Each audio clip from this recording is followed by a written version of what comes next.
So this is a zip together suit, which we do this for just the standard like shirt and pants instead of doing suspenders, or this is also the what we do on the astronaut suit. So it's a little bit tricky because with these sauna suits that we use to make this suit, the shirt is way longer than it needs to be. The pants are way taller than they need to be, and that's because, like with a sauna suit, the idea is you wear it to the gym and you sweat in it, and so it doesn't leak. You tuck the shirt into the pants, and you tuck the pants, or you bring the pants up over, so there's this big overlap, so that you don't leak sweat. But anyways, you know, the shirt's kind of tapered, and the pants are kind of also tapered. So it's a trick of like aligning them so that the circumference is the same, so that when they zip together, you don't have like excess.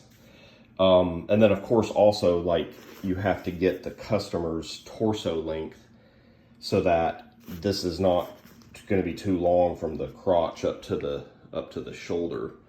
So anyways, it's kind of a process of like playing with the overlap to be able to get the torso length, and then also the same circumference where the zipper is going to come together. So anyways, but also the other thing that you want to consider is we do a little bit of an overlap. What we typically do is, so both the shirt and the pants usually get cut. You know, some length gets cut off the top of the pants, some length gets cut off the bottom of the shirt. But we plan on the shirt being like maybe about 3 to 4 inches longer, so that it can go down into the pants.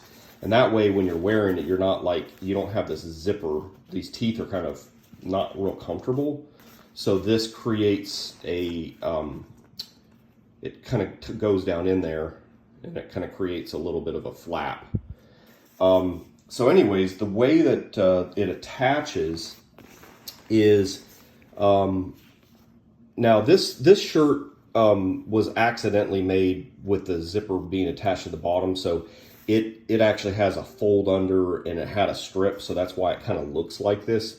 But in reality, it only needed to be just an overlap, which is a lot easier than doing the fold under and the strip. That's like twice as much work. But anyways, so that's why it looks that way, just in case you're curious. So once the shirt and the pants are sealed, you can go ahead and inflate them, test them, then do the zipper very last. And the way you want to do it is you can lay the zipper flat and go ahead and glue a strip of vinyl to it. And this one's maybe a little longer than it needs to be. This is probably 2 inches maybe. This one is about 1.5 inches. That's probably about as wide as it needs to be. So you can kind of see that strip.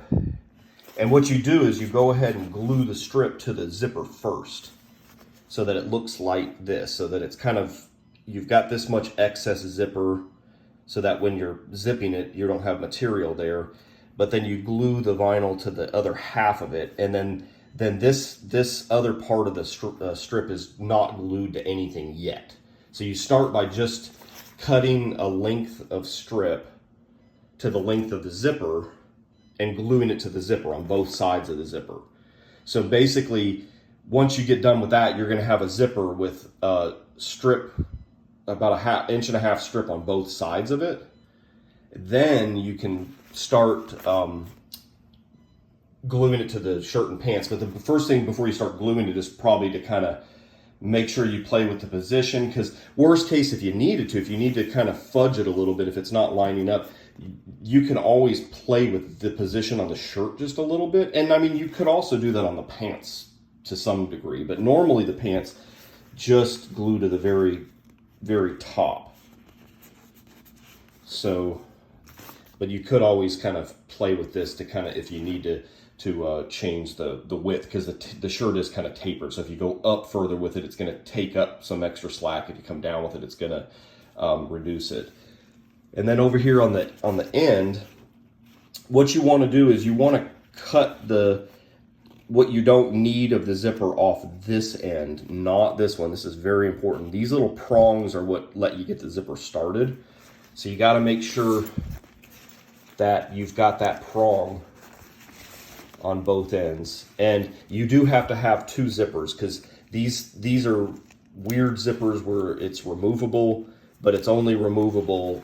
You can only separate the zipper if it's got both of them down at one end. Sometimes what I'll do is I'll break this tab off and then glue this thing in place as a stop, or start, I guess you'd say. It's where you get the zipper started, but it has to have that little prong there. And then down at the other end, you can just kind of put a little piece of material as a stop.